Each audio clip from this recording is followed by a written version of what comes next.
Hi everyone. This video really wasn't planned, but I have some extra time on my hands today, and I have had so many requests, so many, for a soft-spoken kind of ramble update, I guess.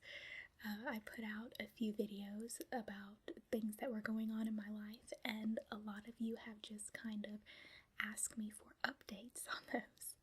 So that's what I thought that I would do since I have some extra time today. The first video that you all have been asking about is the video, I think it was A Stranger in the Neighborhood. I think that's the title of it.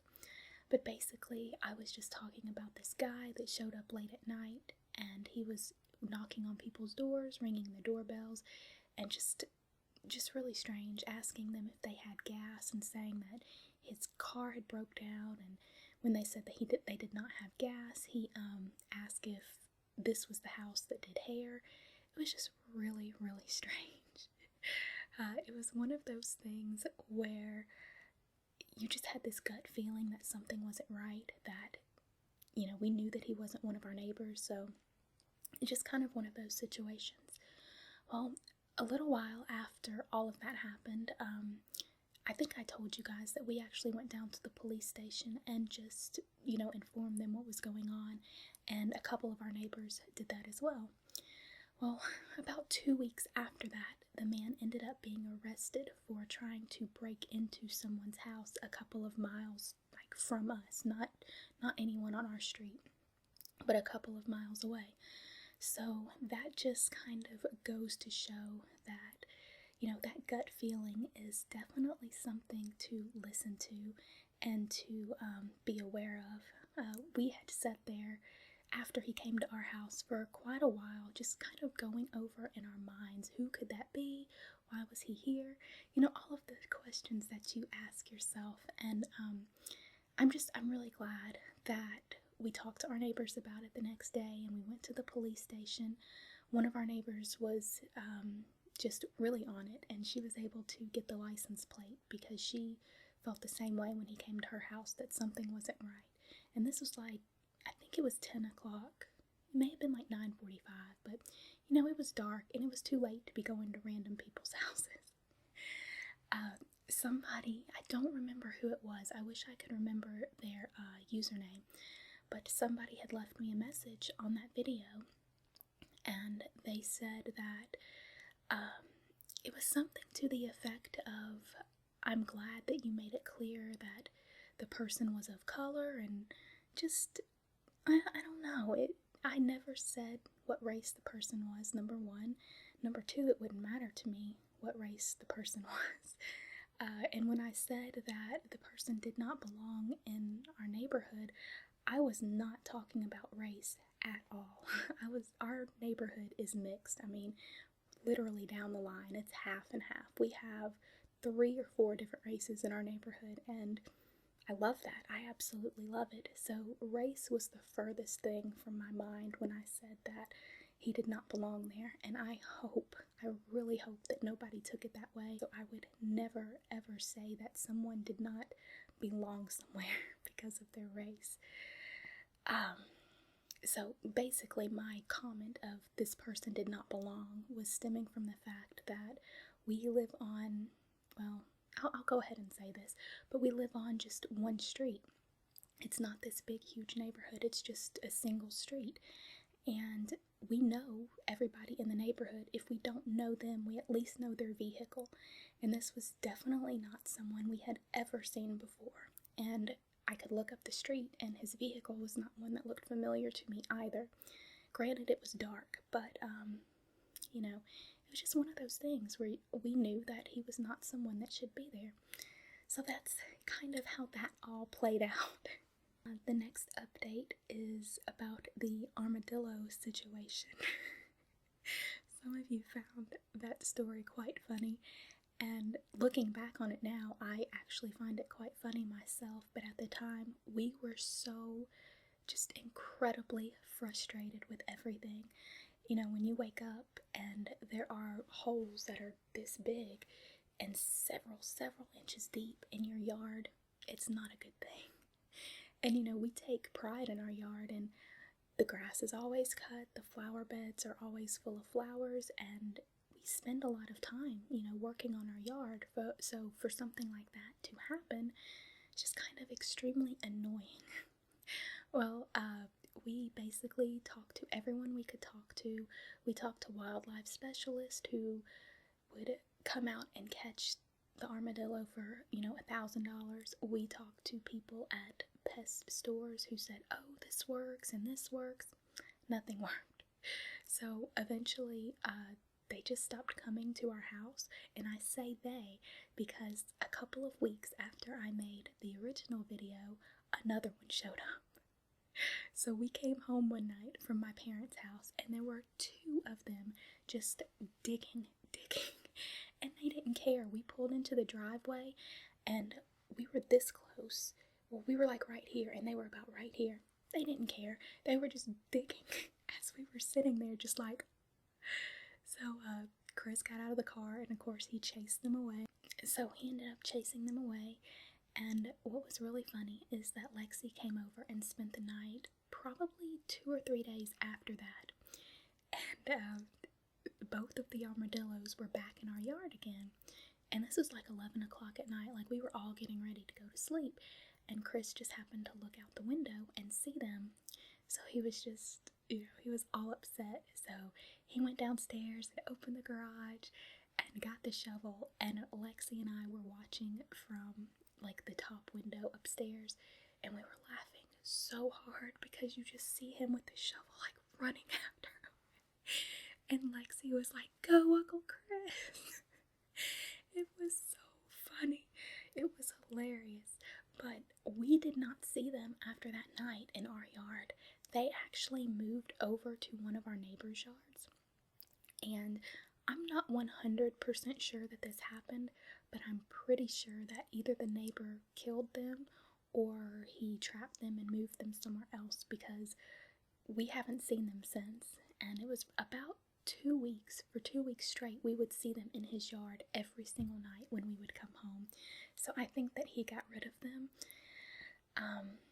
I hope that he did not kill them, but if he did, there's nothing I can do about it. I was not going to kill them. I just wanted them out of our yard. But I'm glad that they are no longer invading our yard, because it was ridiculous. And I've heard some really crazy things. I heard that if you do not get rid of them and keep them out of your yard, that eventually they just kind of migrate towards the house. And that's actually what they were doing. They started out closer to like the end of our driveway and the curb, and they were just going closer and closer and closer. And I've read online that they can do all kinds of weird, horrible things, like mess with the foundation of your house, and apparently, I guess they dig really well. I don't know. But that's not something that I want to happen. So I'm very, very glad that we don't have them to deal with anymore. And I'm hoping that once it warms up, they won't be back. I don't want them back.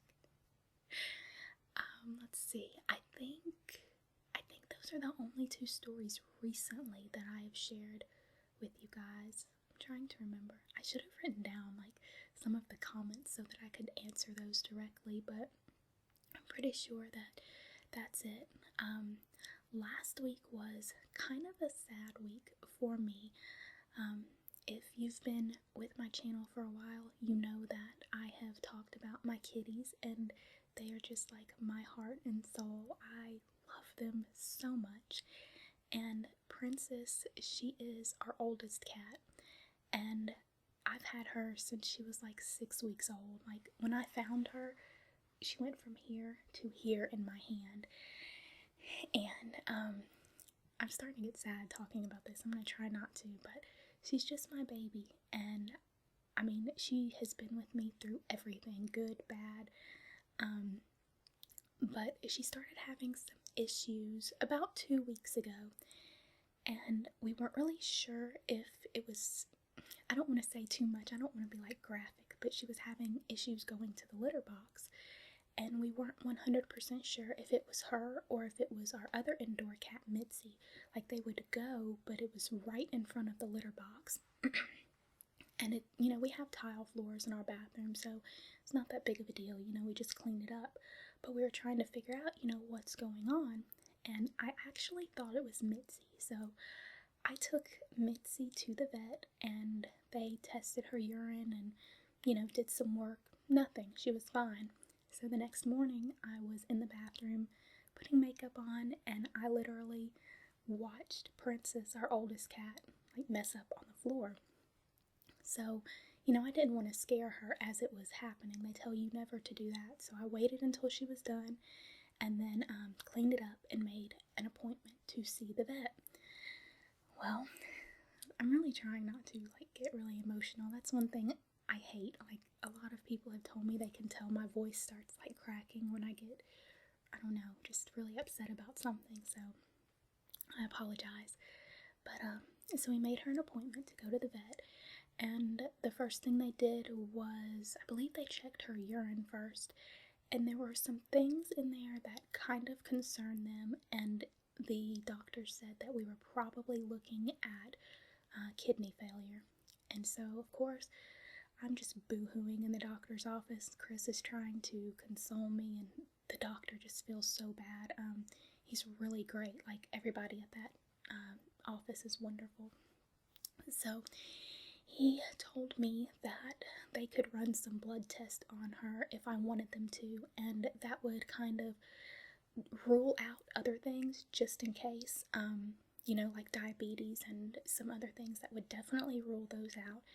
And if it was kidney failure, that it would let us know how far along she was. So with me crying, I was like, okay, let's go ahead and do it, because I wanted to know. I don't want her to suffer at all. She's my baby. So we had the blood test. They ran that.